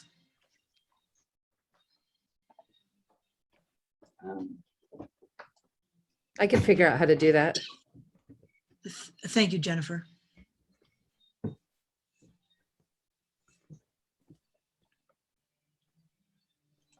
So the Arts Commission meets next on October 13th. If you want to move forward with this, we could, you could just by consensus, direct Lynn to work with me. We'll get a call for artists out, and we could set a deadline to get it back so that we have proposals for you to review on October 13th. Fabulous. I make a motion that we do that. Mhm. Second, All right. It's been moved and seconded that Lynn and Josh work together to produce a call for art proposals for another Arbor art embellishment. It's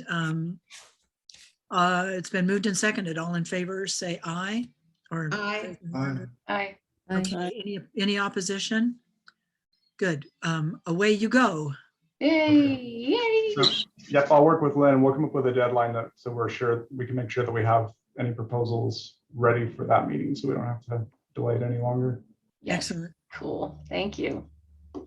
great. Any other discussion on that? Okay, we're running short on time a little bit. Number 4, discussion item, arts and culture element of the comp plan. We kind of touched on that earlier.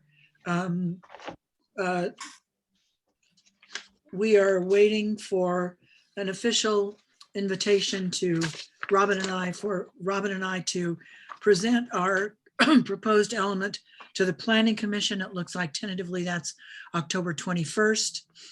And then she and I will also be available to represent our proposal to council on October 8th, if needed. Any other questions on that? Okay, then let's see what our next agenda item is. I think we're in commissioners' comments. And I'm going to jump in here and then I'll ask Lynn to update us on an idea that she has. What did I do with my agenda? For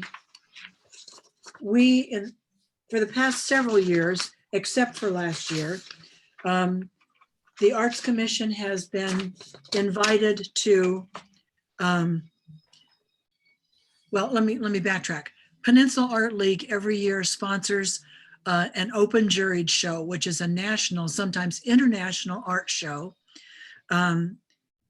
This year, it is planned again to be live and in person.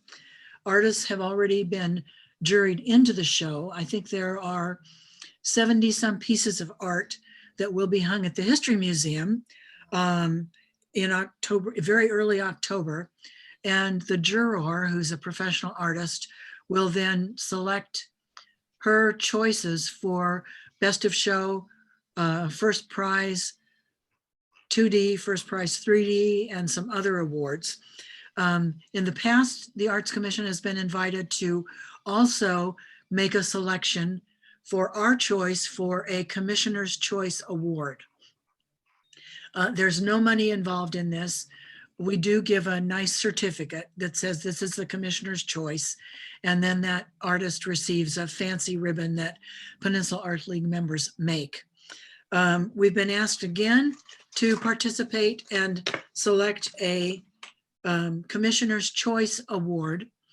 We would need to do this on Thursday, October 2nd at 2 p.m. That's the same date that the official juror is making her selections for awards. And I will plan to be there. Lynn, you've helped with this in the past. Robin has experience with this. Are any of you other commissioners willing or interested in participating? It involves probably a 1 or 2 hour commitment to make an appearance at the History Museum, look over each piece of art, and we have a very crude system of voting. We each get 3 little pieces of paper, sticky notes, and we select our first 3 choices, each one of us. And then the piece of art with the most sticky notes attached to it is our Commissioner's Choice. So anybody else interested or available to participate? I'll do it, Samantha. Okay, And me, Phil. I'll do it. Dan, excellent. Jen, Me you'll too. probably be there. You said Thursday, October 2nd? Yeah. Yeah, it's Saturday. That's a Saturday. Oh, I'm October sorry. 2nd. Oh, is it?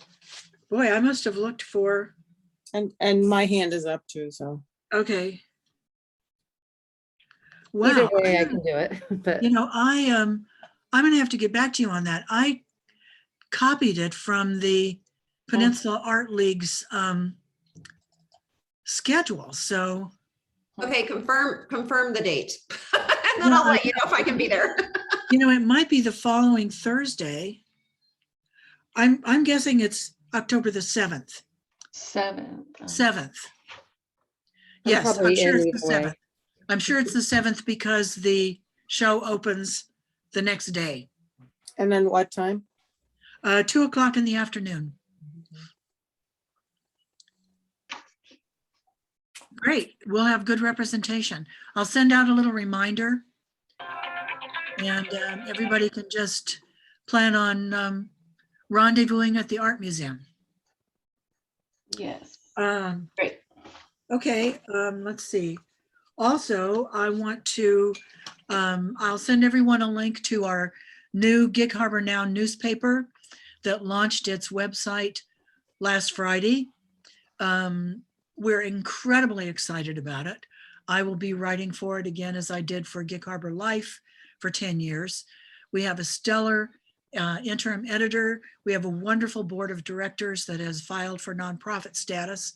One of the stories that's currently on the, there are 2 stories that involve the Arts Commission, one of which is a story about the Poetry Walk, which is funded by a Creative Endeavors grant. And the other is the restoration of the named wall cut to the estuary. Both of those are currently live on the new website, and I'll send you a link to the site, and then you can look at those stories and all the other stories that are there, and we post new stories every day. So I'm thrilled to announce that.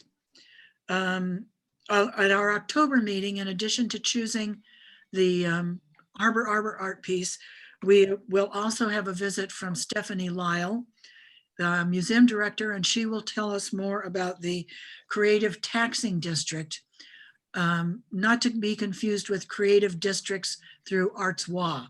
This is a separate initiative that Stephanie is interested in pursuing, and she is asked to come to the Arts Commission and explain what all it involves, what it the benefits of it, the whatever. So we'll have a chance to learn about it and then ask questions and learn more. So that's on our October meeting agenda. She'll be the first thing on the agenda so that she can make her presentation, take our questions and discussion, and then go do whatever else she needs to do. That's all I have on.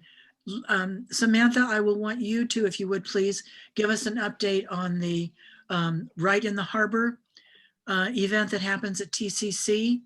You're the liaison with that. And before that, Lynn, do you want to talk about the? I am not the liaison for that. I don't know what you're talking about. I'm sorry, Linda, I'm sorry. Did I say Samantha? I was looking right at you. I'm so sorry. I'm trying to rush through this. Linda, you were the liaison with the TCC Harbor, the writing conference in the Harbor in November. So kind of put your thoughts together, and as soon as Lynn is through with her idea presentation, you can give us an update on that. So Lynn. Okay. Let me share my screen again here. Oh, not that. Hold on a second. Huh. Sorry, I don't know why that keeps popping up.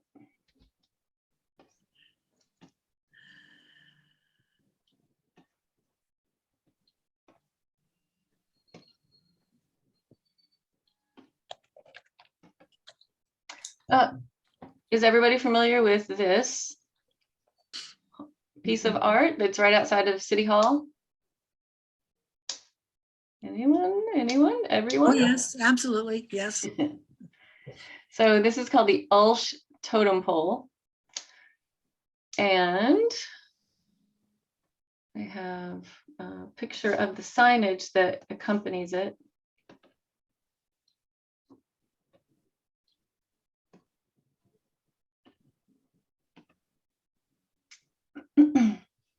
Oh, let's see.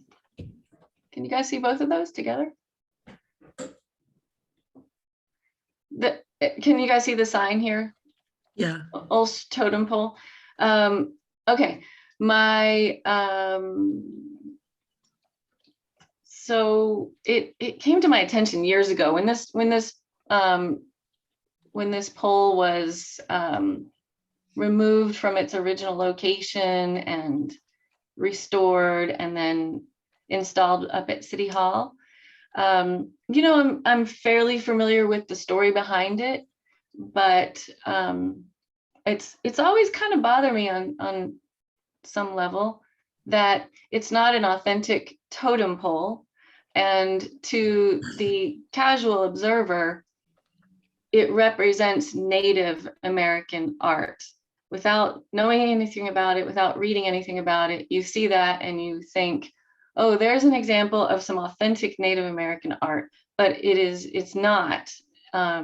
It was concepted by a resident who's just a white man, Wes Ulsh, and he created a whole really fascinating myth to accompany this. He concepted the idea. I think it took him years to develop it. I don't believe he did any of the carving himself, but he hired people that did. And then he created this whole mythological story about what it represents. So I think it's fun in a creative, artistic, derivative way, but it doesn't represent true Native art. So my suggestion is that we simply, and it doesn't need to be any more complicated than this, that we just change the title of the signage where it says Ulsh Totem Pole to Ulsh Photem Pole, FAUXTEM. And the reason for that is in case anybody looks at the sign, it immediately will communicate that there's something different about this pole, that it's somehow false, somehow a fake, faux, right? Because it's not a true authentic totem. So I submitted that idea to Josh from our discussion last week about sharing ideas for our objectives, right? So that's the one that I just threw on the table. Can you put that back there just for us to look at a little more? Oh, sorry. Yep.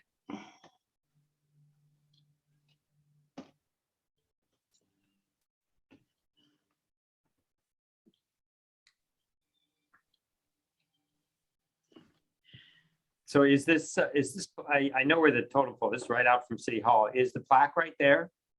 Yes. Okay. It is. The plaque is, so if you're looking at this photo of the pole to the right, I don't know, 20 feet, maybe? Right. Is the path, and the signage is right there at the path. I think it would be a real easy thing to just change revise the wording on the signage to make it very clear that this is, I like the photem pole. I think that's clever. But I think it just needs just a simple reworking of the text to make it very clear that this was not carved by a native carver. It in no way depicts local Squabosh stories. Mhm. And it's simply was a gift to the city of a local resident who commissioned it to go with this myth that he created about how Gig Harbor was founded. And I don't think it would be, we can write it in such a way that wouldn't be at all disrespectful to the Ulshes. And just tell how that when he died, his family gave the totem pole, the house was sold. The Ulsh family gave the totem pole to Gig Harbor. It does say that in the second paragraph. The totem pole celebrates the virtues and strengths. It reflects a unique vision of him alone. It does not represent the Native American history. And it does say that. So I don't think that's necessary, but we could add, it's. Or just replace the words totem pole in that paragraph, because I think it's 3 or 4 times with the word sculpture. Right. Right. Yeah, that's a good point. And then given the recent work, and again, I don't know if we want to complicate messages, but we could also direct, if we wanted to show an actual, direct people to the welcoming figure that's in the Austin Park. Mhm. Yeah, so we could wrap this sign if you work with Terry. We don't have to replace the whole sign. This man named David near Enumclaw, he's using the same ceramic sign, but he's just wrapping it with a new one. And Mhm. it's a lot less expensive. So anywhere that says totem, we could change to photom. I think this is great. I think it's very timely. I like saying you could see other work. There are some really neat pictures of the photom pole being worked on at the boat shop. The city has many pictures of them actually restoring it. That might be something to have smaller little pictures that show the boat shop restoring it. It's a thought. So, okay. Great ideas. Where do we go from here? Just add it to the agenda and Sorry. I had a birthday last week, so balloons pop every once in a while in my office on their own. I think you could just work with Terry let's keep it simple. You could work with Terry from our public works and say where you want the changes, see if she could get up a couple pictures, and then just get her done. Okay. So do you want me to work with Terry, mock something up, present it at our next meeting? Unless Great. the group just wants to say the changes that you were doing. Yeah, I'm for that. Yeah, Lynn, I'll be happy to work with you on wording if you want. Yeah, for sure. I hadn't occurred to me to actually change, but that's a really good point, especially where it says totem pole. That should change. Right. But so great. Yeah. Yeah. Okay, let's you and me work together and we'll work with Terry and keep everybody informed on what we're doing. And I guess we can, do you think it needs to be approved by Arts Commission at a next meeting, or can we just go ahead, as the mayor said, and get it done? And can we get it cleaned up or whatever too in the meantime? It's hard to read It's, and the photos are kind of hard to see. Yeah, that's got like a layer of dirt on it. And if I hadn't been planning to, take a picture, I would have cleaned it up. And in the sun, you can see the shade in the sun coming through there from the trees. So this photo itself is hard to read, but. So what you could do is, so these signs are like, because we're using the old template, these signs are like $200 because we're just wrapping it. So Terry is reaching out to the History Museum on the other signs down at Austin Park. So there's a good chance that Terry can find out where these came from. They probably say, and she can get new ones submitted for you. Okay. I think that we should work on it until the next meeting and then present it at the next meeting for final approval, because we might find different photos and it might look a little bit different from this. So I think it's worth getting a final approval. Okay. Josh, can we put this on the agenda for the October meeting then? Yep. I'm glad to see this being corrected. Great. Yeah, no kidding. Hey, Mayor, would you send me the contact information for the person that does the wraps for these? Sure. But one thing is I would have Terry work with, one thing I've done is I've turned some of these signs over to Terry just to let her do it. So Terry Garrison will work with the person that's a couple hours away to do these. Oh, so would Terry, so I don't need to do any actual layout myself? No. Okay. Terry can work with one of our, I forget his name, one of our public works people to help. And Terry's great with this. I asked Jeff, who could help me with this? And he said Terry. And great. So Terry's great with that.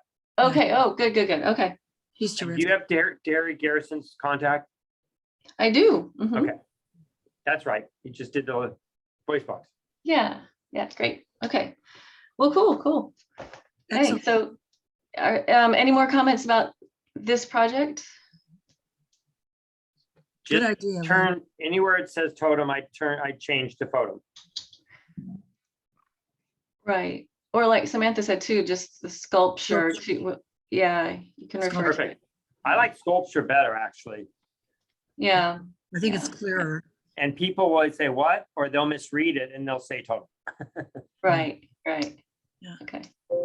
Okay, wonderful. Thank you, Lynn. That's just a wonderful idea. Yeah. Keep everybody on their toes and the record straight. Okay, Linda, can you please give us an update on the TCC Writers Convention Conference? I'm thinking you mean the right in the harbor. That's coming up on Yes. November 6th or 5th and 6th. Right. Coming up, if you have anything that you want for me to pass along, just let me know. But that's the only update that I have. Okay. Have you met with the TCC people? Yes. Oh, yes. Yes. Okay. And any comments from them that you want to share? No, not at this time. Like I said, the conference is coming up, so just let me know if you want anything to pass along to them. Okay. Great. Thank you. Any other commissioner comments? Lynn? I just wanted to say one thing because this was on my mind. You know the little free libraries that are around, those little cute boxes with books?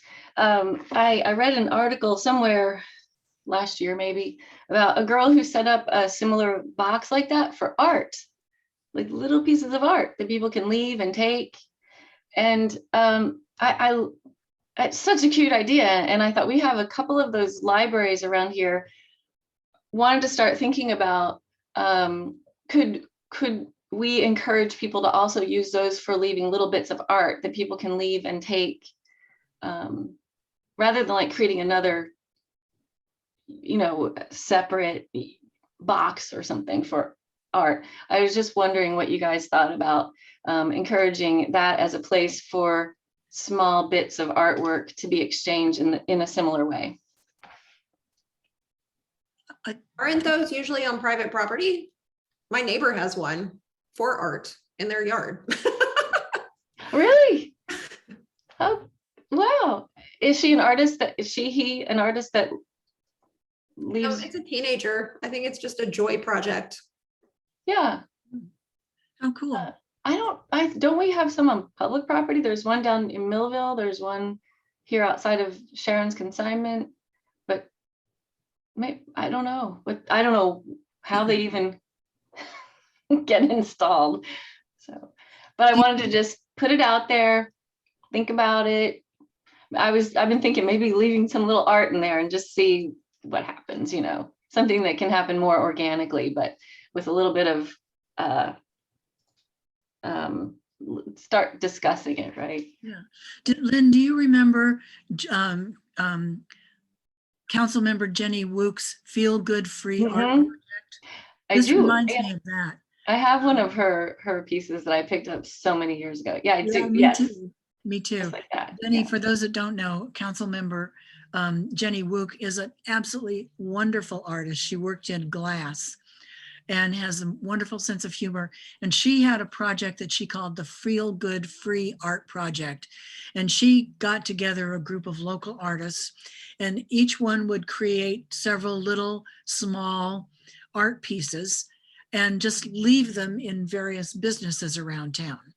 And when you were browsing through the business, if you happened to pick up one of these little free art things, on the back it said, "Congratulations, you've just chosen a piece of free art.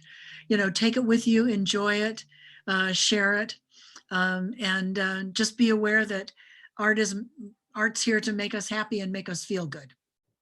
Mm. So Jenny might be interested in helping with this. Yeah, I love that. I don't even know if it needs so much of an organized effort as much as, hey, mention it to the art league, and what if Jenny just starts putting some art in there, or and then it snowballs from there. Yeah. Sweet idea. Thanks. Any other commissioners' comments? Okay, our next meeting is October 13th. We already have several items on our agenda for discussion at that meeting. If there's no other business, may I please have a motion to adjourn? Motion to adjourn. Second. Second. Okay, we are, I'm assuming all in favor, are in favor of adjourning at noon 09. We are adjourned. Thank you all. Thank you. Right. Thank you.